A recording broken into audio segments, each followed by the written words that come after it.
राजा विक्रम हमेशा की तरह शव को कंधे पर लादे चुपचाप चल दिए। बेताल ने उसका ध्यान तोड़ते हुए कहा, विक्रम, शमशान तो अभी बहुत दूर है। तुम अपने थकान मिटाने और समय बिताने के लिए मेरे एक और कहानी सुनो। यह कहकर बेताल ने एक कहानी शुरू की। देवाशीष नामक एक धोबी था। एक बार उसने नदी के किनारे एक खूबसूरत युवती को पानी भरते देखा। वह इतनी सुंदर थी कि उसे देखते ही वह मोहित हो गया। उसने पास जाकर युवती का नाम पता पूछा तो वह बोली, मेरा नाम मधु सुंदरी है।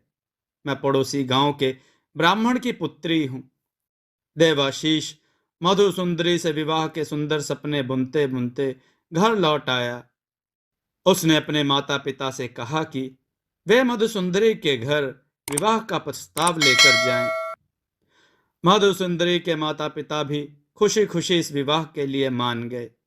जल्दी ही दोनों का विवाह हुआ और वे प्रसन्नता पूर्वक रहने लगे।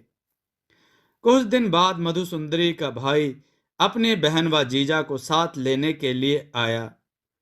वह चाहता था कि वे दशहरे की छुट्टियां उसके यहाँ बिताएं।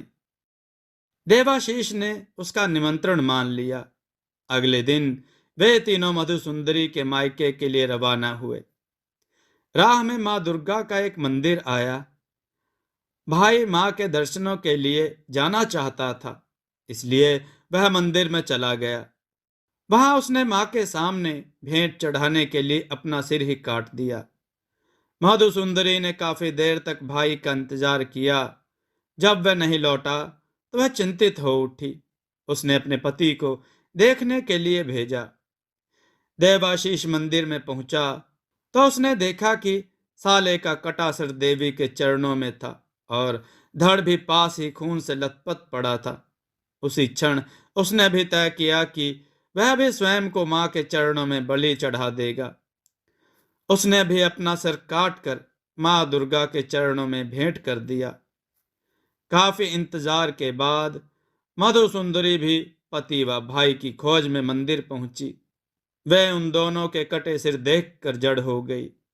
उसने तय किया कि वह भी अपने प्राण त्याग देगी, किंतु यह कदम उठाने से पहले उसने देवी मां से प्रार्थना की कि अगले जन्म में भी उसे वही भाई और पति मिले। मां दुर्गा उसके स्नेह व भक्ति से प्रसन्न हुई। वह उसे बलि देने से रोक लिया। उन्होंने मधु सुंदरी को आशीर्वाद देते हुए कहा, मैं तुम्हारी भक्ति और बलिदान की भावना से बेहद प्रसन्न हूं। मैं तुम्हारे भाई और पति को जीवन दान देती हूं। जाओ, उनके सिरों को धड़ों से जोड़ दो। मां दुर्गा को धन्यवाद देकर मधु सुंदरी झट से उठी व पति तथा भाई के शरीर से कटे सिर जोड़ दिए।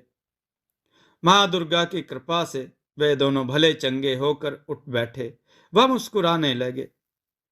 मधु सुंदरी को उसी पल अपनी गलती का एहसास हुआ। उसने हड़बड़ाहट में पति के शरीर पर भाई का व भाई के शरीर पर पति का सिर जोड़ दिया था। उसने देवी से इस भूल सुधार की विनती की, किंतु अब बहुत देर हो चुकी थी। मां दुर्गा ने कहा, नहीं, अब इनके सिर बदलना संभव नहीं है। बैताल ने कहानी समाप्त कर राजा विक्रम से पूछा, विक्रम, बता, मधु सुंदरी को अपना पति किसे मानना चाहिए?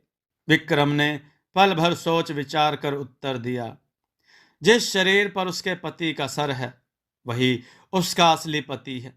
मेरे हिसाब से सिर ही मनुष्य के शरीर का सबसे महत्वपूर्ण अंग है। वह बाकी शरीर भी सिर से ही पहचाना जाता है।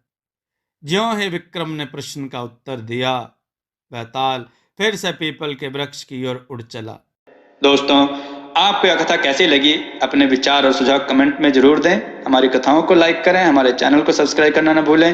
हमारी कथाओं को शेयर जरूर करें, जिससे लोगों को अच्छा ज्ञान प्राप्त हो। जय श्री राम भक्तों।